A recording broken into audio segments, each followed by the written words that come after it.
Hey guys, so we are starting a new One Piece series on historical figures that inspired Eiichiro Oda to create his characters.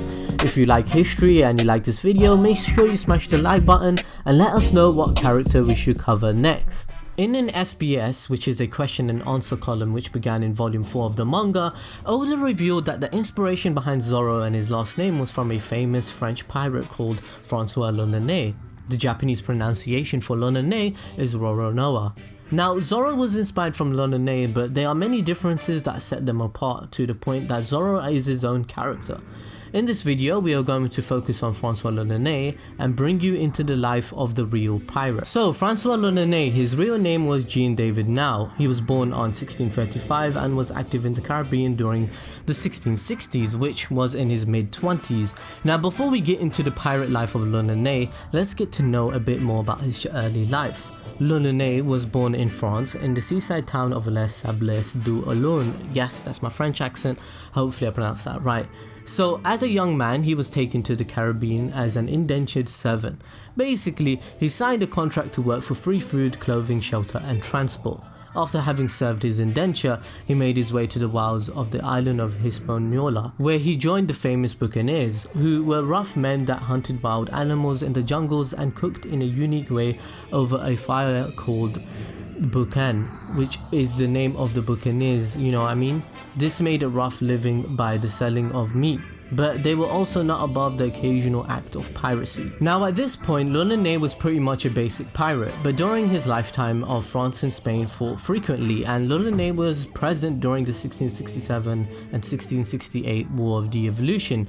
The French governor of Tortuga outfitted some privateering missions to attack Spanish ships and towns. Lonene was among the vicious buccaneers hired for these attacks, and he soon proved himself as an able seaman and fierce fighter. After 2 or 3 expeditions, the governor of Tortuga gave him his own ship. Lonene was now a captain, continuing attacking Spanish ships and acquiring a reputation for his unusual ferocious treatment of prisoners, making him infamous in the seas for cruelty, so great that the Spanish often preferred to die fighting him than to suffer torture as one of his captives. A year or 2 into his pirating adventure, Lonene was shipwrecked near Campeche in Mexico. A party of Spanish soldiers attacked Lonene and his crew, killing amongst the entire party.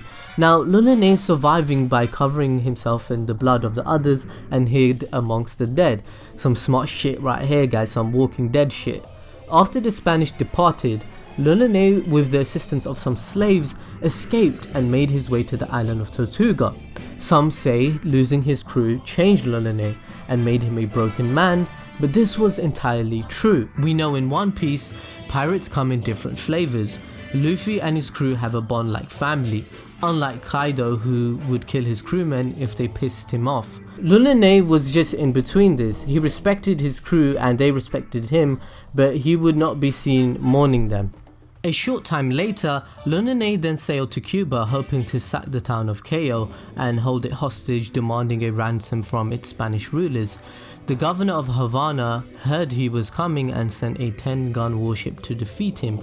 Instead, Lonene and his men caught the warship unaware and captured it.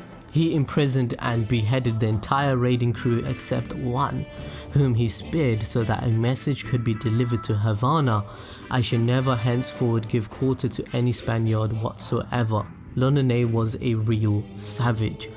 Now guys, unlike Zoro in One Piece, you have to realize that Lonene was a dirtbag pirate, cruel and greedy. Oda clearly used Lonene as inspiration to make who Zoro is and how badass he is, and you know, he was wanted in the beginning of One Piece and how Luffy met him. But Lonene's next trip earned him the title Flail of the Spanish and the nickname the Bane of Spain. He returned to Tortuga, and in September of 1667 he took a small fleet of 8 ships and 440 pirates to sack the Spanish towns around the Lake Maracaibo, which is the modern day Venezuela. At the time, the entrance to Lake Maracaibo, along with the city itself, was defended by the fort of San Carlos de la Barra with 16 guns, which was thought to be impregnable. Lonene approached it from its undefended landward side and took it in a few hours. He then proceeded to pillage the city and found that most of the residents had fled and that their gold had been hidden. Lulune's men tracked down the residents and tortured them until they revealed the location of their possessions. They also seized the fort's cannon and demolished most of the town's defense walls to ensure that their hasty retreat was possible. Lulune himself was an expert torturer, this is what he was known for, and his techniques including slicing portions of flesh off the victim with a sword, burning them alive, or tying knotted warding, which is basically a rope bound around the ship mast to strengthen it, around the victim's head until their eyes were forced out. So some crazy shit, is quite gruesome, but Lulune found such pleasure in torturing people, and it reminds me of Kanki from the anime Kingdom.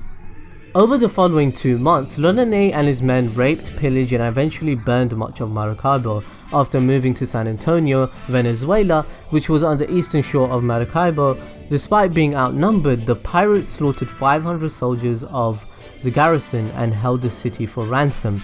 Even after the payment of the ransom, 20,000 pieces of 8 and 500 cattle, Lulune continued to ransack the city, acquiring a total of 260,000 pieces of 8 gems, silverware, silks of well, as well as a number of slaves. Soon it was all spent in the taverns and whorehouses of Port Royal and Tortuga, which fits best for the pirate life. After this infamous event, word went around and 100 pirates enlisted with him when he mounted his next expedition, this time to the Central American mainland in 1667, after pillaging Puerto Cavallo on the coast of Honduras.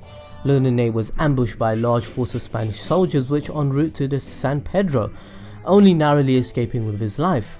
Lulune captured 2 Spaniards, according to Alexandre Excumler, a famous author for source books of 17th century piracy.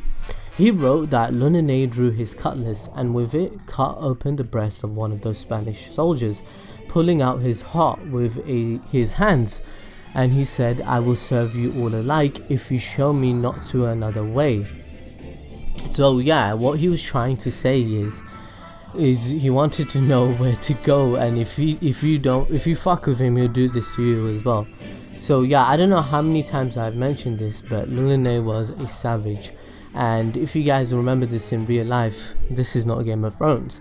So the surviving Spaniard was broken by the sight he mentally destroyed them, and showed Lulune a clear route to San Pedro. Lulune and the few men still surviving were repelled and retreated back to their ship. They ran around on a shoal on the coast of Darien, a province of Panama. Unable to dislodge their craft, they headed inland to find food. They were captured by the Kuna tribe in Darien. Lulune was eaten by the natives, and Alexandre wrote in his book that the natives tore him into pieces alive, throwing his body limb by limb into a fire and his ashes into the air, to the intent that no trace, no memory might remain of such an infamous, inhumane creature. A quite fitting end, and karma is a bitch for Lulune. Anyway guys, that's pretty much a summary of the pirate Francois Lulune, who Oda read up on for inspiration for Zoro. Although Oda might have simply picked up for his name for Zoro's Lulune's character, is his true savage pirate, and his characteristics and badassness probably is reflected upon the character. And it did shadow some of the other pirates. If you guys want more historical videos about pirates that inspired One Piece characters, hit the like button and leave a comment of what character you want us to cover next. We might do Blackbeard or Big Bomb next. Yeah, so if you can follow us on social media, and we see you guys next time as always, and thanks for watching our videos.